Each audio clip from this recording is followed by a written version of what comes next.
रात का सन्नाटा था। पूरा गांव सो रहा था। सिर्फ चांद की हल्की रोशनी गलियों में पड़ रही थी। उस रोशनी में एक साया धीरे धीरे चलता हुआ दिखाई दे रहा था। वो साया कोई आम इंसान नहीं था, वो था रघु, गांव का चोर, जिसे लोग ईमानदार चोर कहते थे। कहते हैं वो अमीरों के घरों से सोना, चांदी और पैसे चुराता और फिर सुबह होते ही उन्हीं पैसों से किसी गरीब की झोपड़ी में चूल्हा जल जाता, कभी किसी विधवा के दरवाजे पर अनाज रख देता। गांव के अमीर और लालची लोगों के घरों में एक अजीब सा डर हमेशा रहा करता था।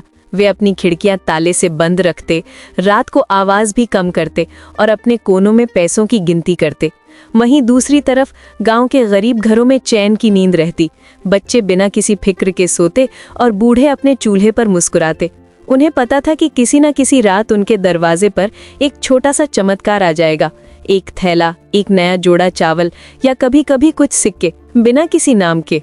लोग इसे किस्मत कहते, कोई इसे भगवान की देन मानता, पर असलियत कुछ और थी। ये देन आती थी एक ऐसे इंसान से जिसे लोग ईमानदार चोर कहते थे।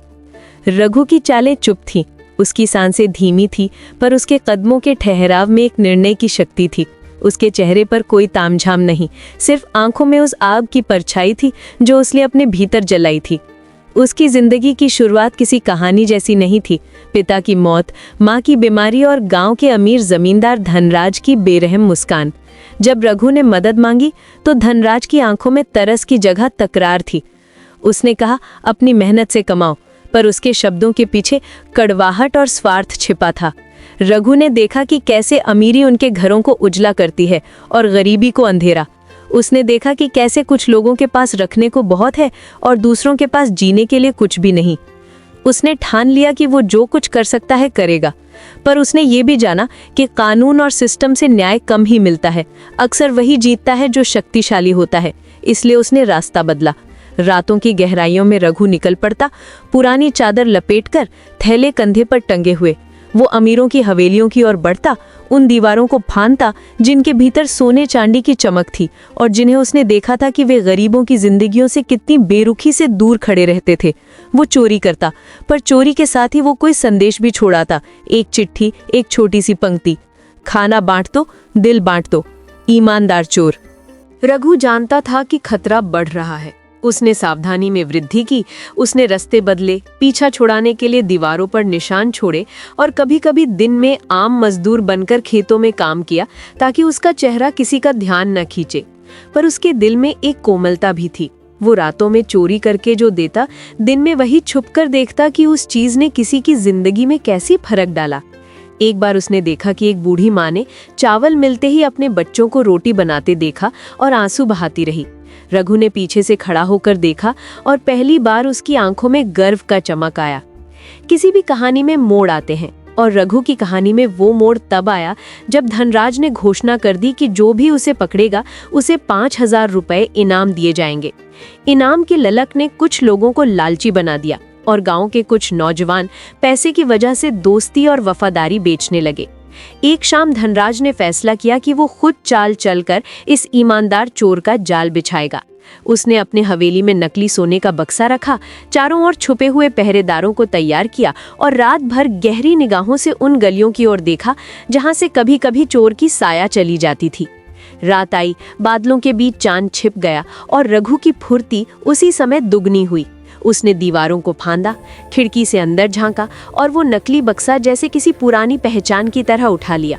पर उसी वक्त मशालें जल उठी और आवाजें गूंजी, रुक जा। रघु ने देखा कि वो घिर गया है। चारों तरफ मशालें, चेहरे कठोर और धनराज का हंसमुख चेहरा। उसे पकड़ लिया गया, रस्सियों में बांध दिया गया। धनराज ने उसे तानों भरे लहजे में कहा, अब तू बच नहीं सकता चोर। रघु की आंखों में दर्द था, पर वो चुप नहीं रहा। उसने कहा, मैं चोरी नहीं करता हूँ, मैं लौटाता हूँ। लोग कुछ बोले बिना मगर दर्शनीय अंदाज में खड़े रहे। रघु ने जमीन पर गिरते हुए कहा कि ये व्यवस्था, ये पाबंदियां और ये इंसानियत की कमी ही उसे इस राह पर ले आई। पर सुनने वाला कोई था ही नहीं। उसे रस्सियों में बांधकर जमानत के लिए बंदी गृह में भेज दिया गया। गांव में उठी हलचल। कुछ परिवारों ने राहत की सांस ली कि उनका सोना सुरक्षित है, पर गरीबों के दिलों में डर उतर गया कि अगर रघु गया तो उनका जो छोटा सहारा था वो भी नष्ट हो गया। किस्मत कभी कभी अजीब खेल खेलती है। उसी रात एक भयंकर तूफान आया। बिजली कड़कती, दीवारें कांपती और उसी बंदीगृह की एक दीवार हवा के जबड़े में झुक गई। एक छोटा सा रास्ता खुल गया और रघु को बच जाने का मौका मिला। वो भागा हुआ, पर भागते हुए भी उसका मन कहीं और था। एक बूढ़ी औरत की सांसें जो तेज खांस रही थी और जिसके घर में दवा खरीदने के लिए कुछ न था। रघु लौट आया, पर अब उसके पास चोरी करने का समय नहीं था। उसे कुछ करना था और उसने सोचा कि मंदिर में रखा दान पात्र ही उसका एकमात्र रास्ता है।